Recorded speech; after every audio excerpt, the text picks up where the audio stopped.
খুলনা থেকে সময় সংলাপে স্বাগত জানাচ্ছি আমি তুষার আব্দুল্লাহ। সময় সংলাপে আজ আমার সঙ্গে এই ভৈরব নদের পাড়ে যোগ দিয়েছেন খুলনার civil surgeon doctor ASM Abdur Razzak, আছেন দাকব উপজেলা স্বাস্থ্য ও পরিবার পরিকল্পনা কর্মকর্তা ডক্টর মোহাম্মদ মোজাম্মেল হক এবং স্থানীয় রূপান্তরের প্রকল্প ব্যবস্থাপক মোহাম্মদ জাহিদুর রহমান। আপনাদের স্বাগত সময় সংলাপে। আমি জাহিদ ভাই, আপনাকে দিয়ে শুরু করতে চাই যে এই অঞ্চলে এই যে দাকব, কয়রা সহ সমস্ত এই অঞ্চলের যে মানুষের যে যাপিত জীবন, সেইটা নিয়ে একটু আলোচনা আমরা আপনার কাছে শুনতে চাই। যে এখানে তো দুর্যোগের সঙ্গে লড়াই করে মানুষের থাকতে হচ্ছে, প্রাকৃতিক দুর্যোগের সঙ্গে সঙ্গে কিন্তু যে পানি সংকট, তারপর যে নদীর নাব্য কমে যাওয়া, লবণাক্ততা, সবকিছু মিলেই তাদের যে লড়াই, সেই লড়াইয়ের কথা একটু শুনি। ধন্যবাদ। তো আসলে দাকব, কয়রা, আশাশুনি এই কোস্টাল বেল্ট এই রিজনগুলো মূলত আসলে দুর্যোগ প্রবণ এলাকা এবং বিশেষ করে সাইক্লোন হচ্ছে প্রায় এখানে আঘাত হানে। এছাড়াও এখানে বড় একটা দুর্যোগ যেটা উল্লেখযোগ্য সেটা হচ্ছে লবণাক্ততার বিস্তার। তো আপনি জানেন হয়তো বা লবণাক্ততার বিস্তার আসলে ক্লাইমেট চেঞ্জ, সি লেভেল রাইজের ফলে কিন্তু ডে বাই ডে স্যালিনিটিটা কোস্টাল রিজনে বিস্তার করছে। এছাড়াও আর একটা বিষয় উল্লেখ না করলেই নয়, আপস্ট্রিমের রিভারের যে ফ্লোটা, এই ফ্লোটা আসলে কমে যাওয়ার ফলে এই অঞ্চলে লবণাক্ততা বিস্তার করছে। আসলে লবণাক্ততা বিস্তার ফলে কিন্তু জীবিকার প্রত্যেকটা ক্ষেত্রেই কিন্তু প্রভাব ফেলছে, বিশেষ করে কৃষি, বসতবাড়ি, স্বাস্থ্য, পানি ও পয় নিষ্কাশন। এছাড়া এই সার্বিক ক্ষতির ফলে দেখা গেছে অর্থনৈতিকভাবে এলাকাগুলো দিন দিন ক্ষতিগ্রস্ত শিকার হচ্ছে। আমি আপনার কাছে আসবো। আমি একটু মোজাম্মেল হক আপনার কাছে আসতে চাই যে এই যে যেটা জাহিদ সাহেব বলছিলেন, জাহিদ ভাইয়ের কথাতে, যে প্রাকৃতিক দুর্যোগ একটির পর একটি এখানে আসছে এবং সেই জায়গা থেকে কিন্তু স্বাস্থ্য ঝুঁকিটাও কিন্তু এখানে নিরন্তর রয়েই যাচ্ছে। হ্যাঁ, আপনারা ইতিমধ্যে জানছেন যে এই দাকব, বিশেষ করে আমি যেখানে কর্মরত, এই উপজেলাটা একেবারে কোস্টাল বেল্টে, এক পাশে সুন্দরবন আর এক পাশে আমাদের এই যে ভূখণ্ড, এখানে চারিপাশে নদী বেষ্টিত এবং এই নদীগুলো অত্যন্ত লবণাক্ততায় ভর্তি, যার কারণে এখানে মানুষের প্রাকৃতিক দুর্যোগকেও প্রতি বছরই তাদেরকে মোকাবেলা করতে হয়। এইগুলো ওই সময় বিশেষ করে স্বাস্থ্যসেবা তো ব্যাহত হয়ই, আর সারা বছর যেটা সমস্যা আছে সেটা হলো যে পানিবাহিত। এখানে আপনি জানেন যে এখানকার আন্ডারগ্রাউন্ড যে পানিটা আছে, পানিটা কিন্তু পানযোগ্য না। এর লবণাক্ততা এত বেশি যে আপনি এক গ্লাস পানিও পান করতে পারবেন না মাটির নিচে, যার কারণে এখানে আন্ডারগ্রাউন্ড যে টিউবওয়েলগুলো আছে, যে ডিপ টিউবওয়েল, অনেকভাবে এটাকে চেষ্টা করা হয়েছে, কিন্তু পানি আসলে গ্রহণযোগ্য না। তারা যেটা করে সেটা সারা বছর যে আমাদের যে বর্ষা মৌসুমে যে পানিটা এখানে আসে, বৃষ্টির পানি, এটা হারভেস্ট করে তারা নিজেদের কালেকশনে রাখে 6 মাস পর্যন্ত। বিশেষ করে বৃষ্টি মৌসুমে তাদের পানির সমস্যাটা তত হয় না, কিন্তু যখনই বর্ষা মৌসুমটা শেষ হয়, বিশেষ করে আমরা এখন যে সময়টা পার করছি ফাল্গুন মাস, ড্রাই সিজনে, এখানে মূল পানির যে উৎসগুলো, এখানে অনেক আগে পুকুর ছিল বিভিন্ন জায়গায়, যেগুলো রিজার্ভ পুকুর হিসেবে পরিচিত অঞ্চলে, তার সাথে পিএসএফ এর কানেকশন ছিল। কিন্তু আপনি জানেন যে পরপর দুইটা আইলা, সিডর, এরকম দুইটা বড় দুর্যোগ, তাছাড়া এখানে প্রায় জলোচ্ছ্বাস হয়। পরিপ্রেক্ষিতে বিশেষ করে আইলাতে এই সমস্ত যে পানির আধারগুলো ছিল, বৃষ্টি পানির আধার, যেটা সোর্স ছিল ড্রিঙ্কিং ওয়াটারের একমাত্র ওই অঞ্চলের, এটা অনেক আগে থেকে এই অঞ্চলে এইভাবেই মানুষ বসবাস করে। আপনি শুনে অবাক হবেন যে আপনি পানি যদি একজন বিশুদ্ধ পানি খেতে, তাকে কমপক্ষে একটা স্টেশন থেকে আরেক জায়গা থেকে পানি কালেকশন করতেই তার 1-1.5 ঘন্টার সময় ব্যয় হয়, কখনো নদী পথে, কখনো হেঁটে। এরকম একটা দৃশ্য আছে। তো যেটা হয়েছে সেটা হলো যে এই পানিবাহিত যে সমস্ত রোগগুলো বিশেষ করে এই মৌসুমে সারা বছরই লেগে থাকে, তার কারণ আমরা বৃষ্টির পানি যতই হারভেস্ট করি, এখানে 100% ব্যাকটেরিয়া ফ্রি অবস্থায় কিন্তু তারা না আনা যায় না, সম্ভব হয় না।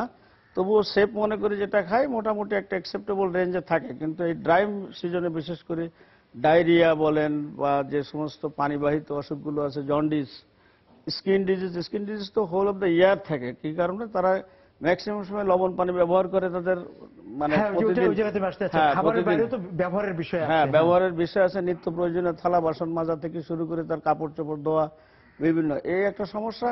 আর লবণাক্ততার কারণে এই অঞ্চলে যেটা হয়েছে সেটা হলো যে এই প্রায় 9টা ইউনিয়ন আমার উপজেলাতে, তার একটা ইউনিয়নে কেবল সবুজ শাকসবজি জন্মায়, আর যে বাকি 8টা ইউনিয়ন, এখানে কিন্তু আপনাকে বাইরের যে রিসোর্স থেকে যে সমস্ত সবজিগুলো যায় 2 দিন 3 দিন 4 দিন পরে বা হাটবারে, ওইগুলো তারা কালেকশন করে। এতে সুষম খাদ্য বলতে আমরা যেটা সবসময় বলি আমাদের চিকিৎসা শাস্ত্রে, যে ভিটামিনের সোর্স বা সবুজ শাকসবজি ফলমূল আমরা যতই উপদেশ দিই, কালেকশন করা বা ওখানে কিন্তু জন্মায় না। তবে ভেরি রিসেন্টলি কৃষি বিভাগ কিছু কিছু জায়গায় তারা এটাকে ইমপ্লিমেন্ট করার চেষ্টা করছে এবং কিছুটা হলেও লোকালি সাশ্রয় হচ্ছে। যার পরিপ্রেক্ষিতে হচ্ছে কি, বিশেষ করে শিশুরা, বৃদ্ধরা যারা, এরা বেশি স্বাস্থ্য ঝুঁকিতে পড়ছে। আমি আপনার কাছে আসবো। আমি একটু আব্দুর রাজ্জাক সাহেব আপনার কাছে আসতে চাই যে উনি তো দাকপের চিত্রটা ধরে সার্বিকভাবে খুলনার এই যে স্বাস্থ্য ঝুঁকির যে বিষয়টা, যার সঙ্গে পানি, স্যানিটেশন এবং উনি পুষ্টির কথা বললেন, সুষম খাদ্যের কথা বললেন। ধন্যবাদ সময় টিপিকে। আসলে খুলনা জেলা একটি আপনার উপকূলীয় অঞ্চল। এই অঞ্চলে আমার জানা মতে 3টি থানা প্রায় এফেক্টেড এরিয়া আমার থানার ভিতরে, আমার জেলার ভিতরে। তার ভিতরে দাকপ, কয়রা এবং পাইকগাছার কিছু অংশ। এই এলাকা আসলে দুর্যোগ প্রবণ এলাকা এবং ইতিমধ্যে আমার ইউএসএনডি পিও সাহেব বলেছেন যে নদী দিয়ে বেষ্টিত একটি এলাকা। তো আমাদের এখানে আমরা যেটা দেখি সেটা আপনি জানেন যে এসডিজি গোলে আমাদেরকে যেটা বলা হয়েছে, এর আগে আমাদের প্রাইমারি হেলথ কেয়ারকে যদি আমরা ধরি, প্রাথমিক স্বাস্থ্য পরিচর্যার 3 নম্বর কম্পোনেন্টে বলা হয়েছে যে ক্লিন ওয়াটার অ্যান্ড স্যানিটেশন। সেই জায়গায় সেই অ্যাচিভমেন্ট কিন্তু আমরা উপকূলীয় অঞ্চল বাদে আমরা অন্যান্য জায়গায় প্রায় 100%-এর কাছাকাছি অ্যাচিভ করেছি। কিন্তু খুলনা জেলার সবচেয়ে ব্যাকওয়ার্ড যে লিঙ্কেজ সেটা হলো যে আমাদের 3টি উপজেলা কিন্তু এখন একেবারে সমুদ্র উপকূলবর্তী এবং এখানকার যে বিষয়গুলো এফেক্টেড হয় শিডোর বা আইলাতে, এছাড়াও তাদের নিত্যদিনের সঙ্গী কিন্তু লবণাক্ত পানি। আমি এই যে এখান থেকে আপনি আবার শুরু করবেন, আমাকে একটু বিরতিতে যেতে হচ্ছে। ফিরে এসে আপনার কাছে যে 3টি এই যে উপজেলা যেটা কথা বললেন, ঝুঁকি প্রবণ উপজেলা, খুলনাতে ভৈরব নদের পাড়ে আমি ছিলাম। ডক্টর এএসএম আব্দুর রাজ্জাক, আপনার কথা শুনছিলাম আমরা যে আপনি ওই 3টি উপজেলার প্রসঙ্গে এসেছিলেন। তো আমি আসলে ধন্যবাদ জানাচ্ছি ওয়াটার এড যে নামে একজন মানে একটা এনজিওকে, যে তারা ইতিমধ্যে এই যে ক্লিন ওয়াটার এবং স্যানিটেশনের উপর বিশেষ করে safe water, safe drinking water তারা নিরাপদ পানি তারা সরবরাহ করা শুরু করেছে তাদের এই যে রিভার্স অসমোসিসের মাধ্যমে। এর ফলে আমাদের কতগুলো জিনিস আমাদেরকে মাথায় নিতে হবে, বিশেষ করে খুলনা জেলার এই 3টি উপজেলা যদি আমরা আমাদের ডেভেলপমেন্টের বা উন্নয়নের অভিষ্ট লক্ষ্যে যদি আমরা পৌঁছাতে চাই, বিশেষ করে সাস্টেনেবল গোল বা টেকসই উন্নয়নের দিকে যদি আমরা যেতে চাই, তাহলে কিন্তু এই যে নিরাপদ পানি পান করাটা আমাদের জন্য অত্যন্ত গুরুত্বপূর্ণ একটি বিষয়। যেমন আমি আপনারে বলি, আমাদের এসডিজির 17টা টার্গেটের ভিতরে 7 নম্বর টার্গেটে কিন্তু আছে আমাদের এই clean safe water and sanitation.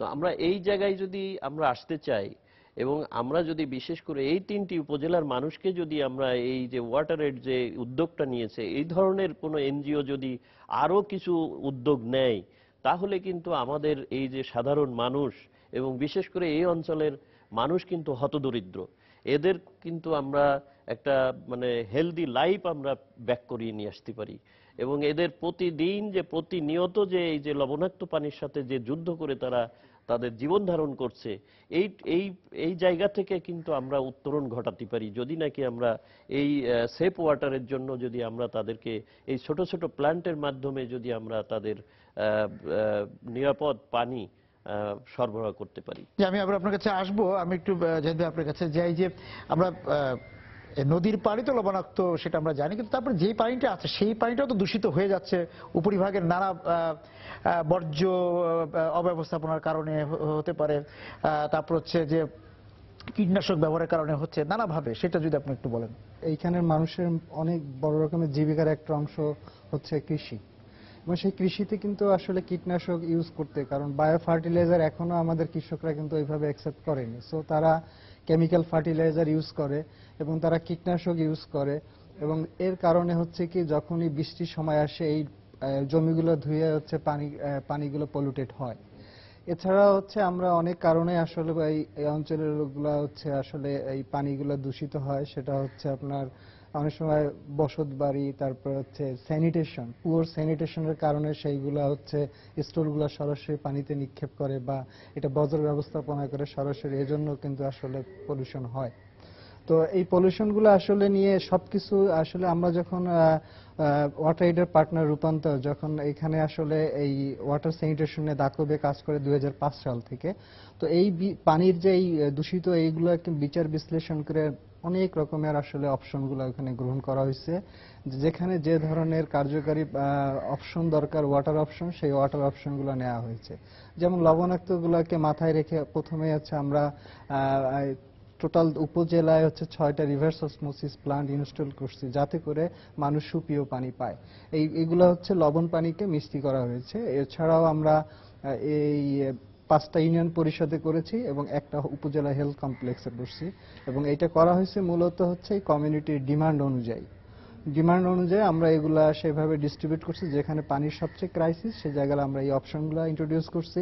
এছাড়াও আমরা পুকুরের দূষিত পানিকে এটাকে আরো পিউরিফাই করার জন্য আমরা পিএসএ বিভিন্ন অপশনগুলো ইনস্টল করছি। তো এইগুলা টেকনোলজি ছাড়াও আমরা খুব অ্যাওয়ারনেস বিল্ডিং করতেছি, যাতে করে এই সচেতনতা, যাতে করে এই পলিউটেড পানিগুলো না খেয়ে বিশুদ্ধ পানি খেয়ে তারা সুস্থ জীবন লাভ করতে পারে। আমি একটু মঞ্জুল ভাই আপনার কাছে আসি যে এই যে 12 মাস, এই যে আমাদের 6 ঋতুর তো এই 6 ঋতুর মধ্যে অনেক ঋতুই তো এখন নাই। হ্যাঁ, মানে খুব তার উপস্থিতি ওইভাবে জানান দিতে পারছে না, কিন্তু তারপরেও এই বছর ঘুরে যে এই যে পানিবাহিত রোগ, তারপরে যে দূষিত পানি যেভাবে বলি না কেন, তারপর প্রাকৃতিক দুর্যোগ, এখানকার রোগগুলো কিরকম হয়? এখানে মা ও শিশু আছে, শিশু এবং প্রবীণ জনগোষ্ঠী আছে। হ্যাঁ আছে। এখানে আসলে বেশিরভাগ যে জনগোষ্ঠী বাস করে এদের আর্থসামাজিক অবস্থা অত ভালো না। তারপরে বারবার তাদের যখন ওই ক্লাইমেটিক যে সমস্ত ইয়েগুলো তারা ফেস করছে, তাদের বসত বাড়ি থেকে তারা বিচ্যুত হয়েছে। তারা অনেকেই কিন্তু এখনো ক্লাইমেটিক রিফিউজি। আমার ওখানে যে টোটাল যে জনসংখ্যা ছিল, এখন কিন্তু জনসংখ্যা তার থেকে কিছুটা হ্রাস পাইছে। আমরা ধরে নিচ্ছি যে তারা কোথাও না কোথাও মাইগ্রেট করছে, যেটা এটা। আর যেটা ভেরি কমন, যেটা আমরা আগে দেখছি যে জলবায়ু পরিবর্তনের ফলে যেটা সমস্যা হয়েছে, সেটা হলো মানসিকভাবে, যেটা আমরা বলি পোস্ট আইলাতে যেটা হয়েছে সাইকোজেনিক একটা মানুষ তার বাস্তবিকতা হারাইছে, তার নিজের জায়গা থেকে বিচ্যুত হয়েছে। এটা ডিপ্রেসিভ ইলনেস তাদের ভিতরে কাজ করে। আমরা যেটা আউট পেশেন্টে যখন আমরা একটা পেশেন্টের সাথে কথা বলি চিকিৎসক হিসেবে, এটা আমাদের একটা অবজারভেশন। আগে একটা ডায়রিয়ার বাচ্চা আসতো, ডায়রিয়ার বাচ্চাটা কিন্তু এখানে এসে আবার পুকুরের পানি খেত। কিন্তু ভেরি রিসেন্ট ওয়াটার এইড রূপান্তর তারা আমাদের এখানে একটা আরো ইমপ্লান্ট করছে, যেটার জন্য আমরা আউট পেশেন্ট ডিপার্টমেন্ট প্লাস ভর্তিকৃত রোগীদের আমরা কিছুটা সেফ অর্ডার দিতে পারছি। আর যেটা স্বাস্থ্য সমস্যা ভেরি কমন, আমি অপুষ্টির কথা বলছিলাম, আন্ডার 5, আর নিউমোনিয়া একটা ভেরি কমন।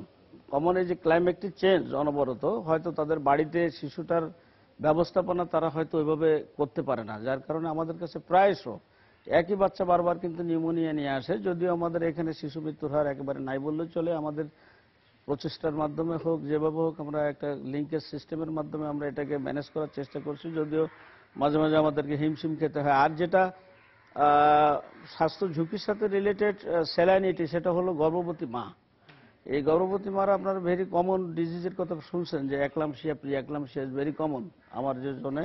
তার কারণ এরা যে পানিটা খায়, পানিতে আসলে লবণের মাত্রা বেশি। আমাকে যে পরিমাণ একজন সুস্থ মানুষকে প্রতিদিন যে পরিমাণ লবণ খেতে হয়, সে তার ড্রিঙ্কিং ওয়াটারে কিন্তু তার চেয়ে প্রায় 3 গুণ পানি এই অঞ্চলে যারা বসবাস বেশি খাচ্ছে লবণ। তো লবণের সাথে একলামশিয়া, প্রি একলামশিয়ার একটা রিলেশন আছে, যার কারণে এই সংখ্যাটা বেশি। আর আগে যেটা হতো সেটা হলো যে আমরা দেখতাম যে heart disease plus brain stroke, hypertension এই অঞ্চলে কিন্তু অনেক গুণ বাড়ছে, আগের চেয়ে অনেক বাড়ছে। হ্যাঁ, লবণাক্ততার কারণে। তার কারণে hypertension is directly related to sodium, যেহেতু আমরা জানি এখানে পানিতে সবসময় সোডিয়ামের মাত্রাটা বেশি থাকে। এই আর যেটা স্কিন ডিজিজও ভেরি কমন। আর যেটা অপুষ্টি, ডায়রিয়া, নিউমোনিয়া, এটা কিন্তু একটা ভিসিয়াস সাইকেল। যে বাচ্চাটা আজকে অপুষ্টিতে ভুগতেছে, সেই কয়দিন পরে আমাদের কাছে ডায়রিয়া নিয়ে আসে, সেই কয়দিন পরে আবার দেখা যায় নিউমোনিয়া। তার রোগ প্রতিরোধ ক্ষমতাটা অন্য 10টা বাচ্চার মতো না। আর ম্যাল নিউট্রিশনের বাচ্চা আপনি প্রচুর পাবেন এই অঞ্চলে। স্ট্যান্ডার্ড গ্রোথ, যেটা ন্যাশনালি আমরা যদি চিন্তা করি, আপনি এখানে ডাটা করলে বা আমাদের একটা অবজারভেশন আছে, এখানে কিন্তু খুব বেশি। এবং অধিকাংশ বাচ্চা, গর্ভবতী মা, অ্যাডোলেসেন্ট যারা আছে, বিশেষ করে কিশোরী মেয়েরা, এদের মধ্যে কিন্তু এনিমিয়া বা এই ধরনের অভাবজনিত যে সমস্ত রোগ বলি আমরা, ডেফিসিয়েন্সি ডিজিজ, এগুলোর প্রকোপটা একটু বেশি। দারিদ্রতার কারণে। হ্যাঁ, এটা আমাদের অবজারভেশন। জি, আমি একটু আবারও আব্দুর রাজ্জাক সাহেব আপনার কাছে আসছি যে এই অঞ্চলে যে কমিউনিটি ক্লিনিক আছে আপনাদের উপজেলা স্বাস্থ্য কমপ্লেক্সে, তার মধ্য দিয়ে আপনারা কতটুকু একদম প্রান্তিক পর্যায়ে চিকিৎসা সেবা দিতে পারছেন? অ্যাকচুয়ালি আপনারা জানেন যে কমিউনিটি ক্লিনিক এটি মাননীয় প্রধানমন্ত্রীর একটি অনবদ্য সৃষ্টি, এবং এটির কারণে কিন্তু আজকে কমিউনিটি লেভেলে একটি কমিউনিটি ক্লিনিক প্রায় ৬,০০০ জনগোষ্ঠীকে সেবা দিয়ে থাকে। ফলে এই যে আমাদের ইউএসএনডপিও মোজাম্মেল সাহেব বললেন, এই সমস্ত রোগশোক কিন্তু আমরা প্রথমেই কমিউনিটি ক্লিনিকে কিন্তু আমরা অ্যাপ্রোচ করছি, বা কমিউনিটি ক্লিনিকেই কিন্তু আমরা প্রথমে চিকিৎসাটা দিচ্ছি।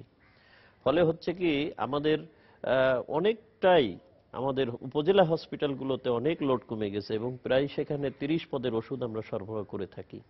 এবং নট অনলি দ্যাট, সেখানে কিন্তু আমাদের অনেক হেলথ এডুকেশন দেওয়া হচ্ছে, এবং মানুষের কনসাস লেভেলটাকে বা তাদের সচেতনতা আমরা এতটা বৃদ্ধি করার চেষ্টা করছি, যাতে এই যে আপনার লবণাক্ত পানির ফলে যে আমাদের মোজাম্মেল সাহেব বললেন যে ব্লাড প্রেশার বেশি হয়, ফলে টক্সিমিয়া প্রেগন্যান্সি বা ইক্লামশিয়া হয়, অ্যাজ এ হোল মানে আমাদের যে স্ট্রোক বা এই ধরনের রোগগুলো কিন্তু হাইপারটেনশন হলো প্রিডিসপোজিং ফ্যাক্টর, মানে হ্যাঁ। ফলে এই যে হাইপারটেনশন এই লবণাক্ত পানির কারণে হচ্ছে, এটা কিন্তু একটা ব্যাপক আকারে এই অঞ্চলগুলোতে এটা এর ব্যাপকতা বেশি। এখন আমরা কমিউনিটি ক্লিনিকের মাধ্যমে আমরা কিন্তু জনগণকে উদ্বুদ্ধ করার চেষ্টা করছি যে এই লবণাক্ত পানি কিভাবে তারা অ্যাভয়েড করে তারা যেন ভালো নিরাপদ পানি খেতে পারে। কিন্তু আমরা যদি এই হেলথ এডুকেশন দিচ্ছি, এর সাথে সাথে যদি আমরা সোর্স অফ ড্রিঙ্কিং ওয়াটার যদি আমরা না দিতে পারি, অর্থাৎ নিরাপদ পানি যদি সরবরাহ না করতে পারি, তাহলে কিন্তু লেভেল অফ কনসাসনেস বা সচেতনতা বৃদ্ধি করেও যে আমরা খুব বেশি একটা লাভবান হব তা নয়। তারপরেও হ্যাঁ জি, তারপরেও আমরা যেটা একটা জায়গায় আমরা উনি যেটা বলেছেন আমি তার সাথে একমত, এই জন্য যে এই অঞ্চলগুলোতে কিন্তু আমাদের যে নিউট্রিশন কিন্তু অল ওভার বাংলাদেশে অনেক ভালো, কিন্তু এই অঞ্চলগুলো থেকে কিন্তু আমরা এখনো ম্যাল নিউট্রিশনের অনেক বাচ্চা পাচ্ছি। তাছাড়া এমনি টোটাল খুলনার যে আমাদের যে অ্যাচিভমেন্ট, সেটি হলো যে আমাদের মা মৃত্যুর হার কিন্তু 102 পার লাখ লাইভ বার্থ, যা এসডিজি গোলের খুব কাছাকাছি। আমি একটু জাহিদ ভাই আপনার কাছে যাই যে ওনারা দুজনই বলছিলেন যে উপজেলা স্বাস্থ্য কমপ্লেক্স এবং বিশেষ করে কমিউনিটি ক্লিনিকের মাধ্যমে একজনের সেবা এখানকার এই যে এই উপকূলীয় অঞ্চলের মানুষ পাচ্ছে বা দেওয়ার চেষ্টা করা হচ্ছে, সেই জায়গাতে আপনার পর্যবেক্ষণটা কি?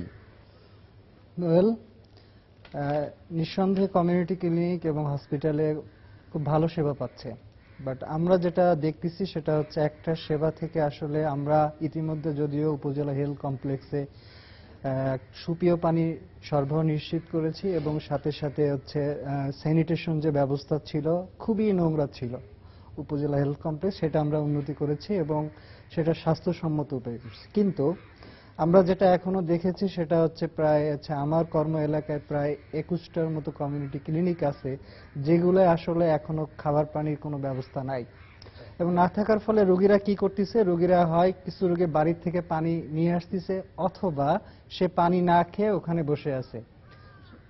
এছাড়া অনেক সময় ক্লিনিক্যাল কিছু টেস্ট আছে যেটা করতে গেলে পানি খেতে হয় বা পানির একটা ব্যাপার থাকে, সেখানে পানি সে ব্যবহার করতে পারতেছে না। আর স্যানিটেশনের অবস্থা কি বলবো, কমিউনিটির অবস্থা হচ্ছে আসলে রানিং ওয়াটার সোর্স যদি না থাকে তাহলে তো ওই টয়লেট ব্যবহার করা যায় না, সুতরাং তার টয়লেট আসলেও সে এখানে টয়লেট না করে ব্যবহার করতে পারছে না। কারণ জানেন যে ওখানে আসলে পানি দিবে কিভাবে, পানি টয়লেটে দিবে, রানিং ওয়াটার সোর্সটা করার মতো সেই ধরনের এখনো পর্যন্ত উৎস নাই, এমনকি অনেক জায়গায় ইনিশিয়েটিভও নেওয়া হয়নি। যেমন যদিও আমরা ইতিমধ্যে কিছু জিনিস ভাবতেছি যে কিভাবে আসলে কমিউনিটি ক্লিনিকের প্রায় যদি একটা কমিউনিটি ক্লিনিকে যদি 300 স্কোয়ার ফিট যদি আপনার ছাদ থাকে, সে থেকে 50,000 লিটার বৃষ্টির পানি ধরা যায়, তো সেটা কিন্তু ধরে রেখে একটা সোর্স হইতে পারে যে খাবার পানি একটা উৎস সেখানে করা। যেটা আপনাকে দিয়ে আবার শুরু করবো, আমাকে একটু সেটাকে আসলে সাবমার্জেবল পাম্প, আপনি জানেন যে অনেক কমিউনিটি ক্লিনিকে বিদ্যুতের কোনো ব্যবস্থা নাই, তো বিদ্যুতের ব্যবস্থা না থাকলে কিভাবে আসলে পানিটা আসবে। তো কিন্তু একটা ওয়ে আছে, সেটা হচ্ছে সোলার সিস্টেম ওখানে ইন্ট্রোডিউস করে সেখানে হচ্ছে আপনার আন্ডার ভূগর্ভস্থ পানি নিয়ে সেটাকে কিন্তু টয়লেটে সরবরাহ করা যায়, এবং সেটা করলে অবশ্যই সেখানে পুরো একদম টোটাল স্যানিটেশন কমিউনিটি ক্লিনিক গুলো এটা ইনশিওর হবে। আর একটা জিনিস অবশ্যই উল্লেখ করতে হবে, সেটা হচ্ছে এই টোটাল শুধু পানি পায়খানা ইনশিওর করলে হবে না, তাদের যথার্থ মানে অ্যাওয়ারনেস বিল্ডিং, সচেতনতা অবশ্যই বৃদ্ধি করতে হবে। কারণ টয়লেট থাকলে কি হবে, পানি থাকলে যথার্থ ব্যবহার যদি না করে তাহলে সেটা অস্বাস্থ্যকর অবস্থা থাকবে, কারণ এইটা কোনো ব্যক্তি কমিউনিটি পর্যায়ে ম্যানেজ করার সুযোগ নয়, ব্যক্তিগত পর্যায়ে। আমি তো আপনার কাছে আবার ফিরবো, আমি একটু মজল ভাই আপনার কাছে যেতে চাই। উনি কমিউনিটি ক্লিনিক এবং থানা স্বাস্থ্য কমপ্লেক্সের স্যানিটেশন এবং পানির উৎস নিয়ে যে কথাগুলো বলছিলেন, তাতে আপনার মন্তব্য জানতে চাই। বক্তব্য আসলে কমিউনিটি ক্লিনিকগুলো যখন স্ট্রাকচারালি এটা তৈরি হয়েছে, ওখানে কিন্তু ওইরকম প্রভিশন নাই, রাখা ছিল না। যারা স্বাস্থ্য সেবা দিবেন তার জন্য হয়তো একটু ব্যবস্থা আছে, কিন্তু যারা গ্রহীতা এদের জন্য কিন্তু ওই ধরনের কোনো প্রভিশন নাই। ছোট্ট একটা বিল্ডিং। আর আমার এখানে বিশেষ করে আমার উপজেলাতে প্রায় এখন 9টা কমিউনিটি ক্লিনিক একেবারে ঝুঁকিপূর্ণ অবস্থায় অবস্থান করছে। সেখানে নিজেরাই ঝুঁকিপূর্ণ অবস্থায়, যার কারণে ওখানে বসে স্বাস্থ্যসেবাও আমরা দিই না। আমরা হয়তো পাশে কোথাও একটা ক্লাবে, একটা স্কুলে আমরা এভাবে অ্যারেঞ্জ করছি। তবে যেটা দরকার সেটা হলো community clinic is a very good initiative. আমাদের মাননীয় প্রধানমন্ত্রীর এটা একটা যুগান্তকারী একটা সৃষ্টি, এর জন্য জনগণ অনেক উপকৃত হচ্ছে। আমরা এখানে প্রাইমারি একেবারে ছোটখাটো যে সমস্ত চিকিৎসাগুলো নেওয়ার জন্য আগে দূর দূরান্ত থেকে তারা পয়সা খরচ করে কষ্ট করে আমাদের এখানে আসতো হেলথ কমপ্লেক্সে, এখন কিন্তু তা আসা লাগে না। তার সামান্য ছোটখাটো সমস্যাগুলো কমিউনিটি ক্লিনিকে সলভ হয়। এখন আপনি দেখবেন যে কমিউনিটি ক্লিনিকগুলো এখন ভীষণ ব্যস্ত, একটা ডিপার্টমেন্টাল স্টোরের মতো লোকজন একেবারে সবসময়তে।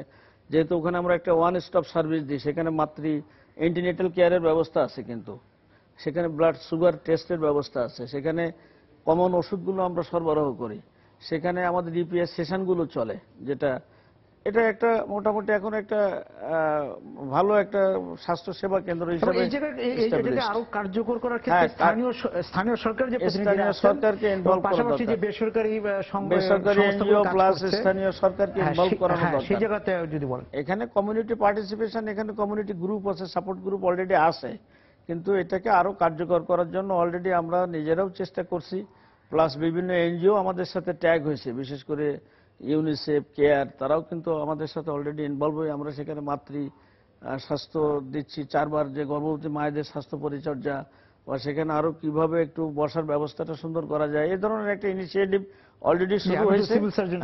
আপনার কথা শুনতে যাচ্ছি। কমিউনিটি ক্লিনিকের সার্ভিসটা এত বেশি ইফেক্টিভ হয়েছে, যে কারণে আমরা কিন্তু খুলনা জেলায় আমার শিশু মৃত্যুর হার, বিশেষ করে 5 বছরের নিচে শিশু মৃত্যুর হার 28, যেটা এসডিজিতে আমাদের নিয়ে আসতে হবে 25 পার 1000 লাইভ বার্থ।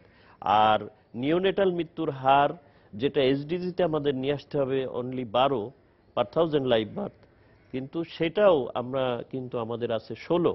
তো আমরা অ্যাকচুয়ালি এই 3টা উপজেলা যদি আমার আরেকটু কভারেজ দিতে পারি, তাহলে কিন্তু এসডিজির কাছাকাছি আমরা জাহিদ ভাইয়ের সাথে যেটা বলছিলাম, যে স্থানীয় সরকার প্রতিনিধিদের এবং এই যে বেসরকারি সংস্থাদের এই সচেতনতার ক্ষেত্রে এবং উৎস তৈরির ক্ষেত্রে, এটি আপনি যথার্থই বলেছেন।